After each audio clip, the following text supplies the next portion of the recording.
Isabel, o ministro Dias Toffoli indicou nominalmente os peritos da Polícia Federal para acompanhar a extração dos dados e a perícia dos materiais da operação que investiga o Banco Master. Isso gerou muita desconfiança, exatamente porque ele gostaria de ter o controle total sobre essas informações. O problema é que ele não teve o controle total, porque chegaram antes ao presidente do Supremo Tribunal Federal, que compartilhou com ele. Por isso que há uma pressão para que ele deixe a relatoria do caso. E a própria PF já tinha se posicionado nesse sentido, né, Uribe? Boa tarde para você, Matheus, Theo, boa tarde para quem está com a gente também aqui nesse Bastidores CNN. A gente teve uma série de atritos entre a Polícia Federal e o Supremo Tribunal Federal ao longo dessa condução dos últimos meses do caso Master, a começar pela própria definição de Dias Toffoli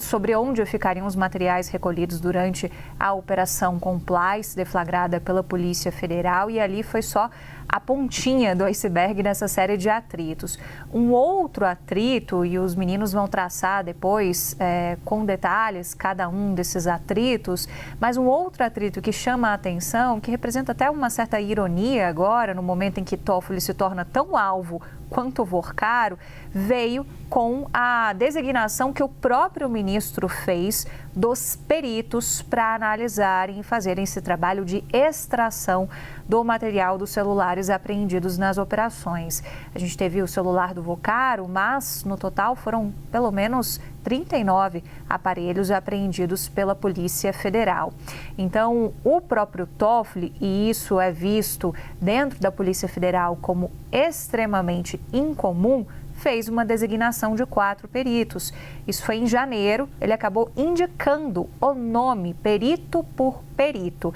Não se tem muita clareza sobre o porquê ele escolheu esses nomes, quais seriam os critérios adotados pelo ministro, mas o que se fala é que são peritos considerados destaque nesse trabalho à frente da corporação, porque tem muita experiência, alguns deles, inclusive, com casos relacionados à Lava Jato. Então, esse foi mais um ponto que chamou a atenção e agora é justamente o trabalho dos peritos que conseguiu extrair esse material e o acesso que a gente tem ainda a uma parte do material, e aí vou citar de novo o iceberg, porque a sensação que dá é que a gente está só na pontinha do iceberg em relação ao conteúdo do celular de Vorcaro. É isso que justamente confere a situação mais grave até aqui vivenciada pelo ministro Dias Toffoli na vida pública dele, com indicativos muito graves e que até repercutem num certo silêncio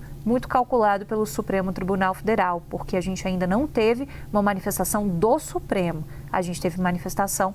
2 vezes em menos de 12 horas do próprio ministro Dias Toffoli.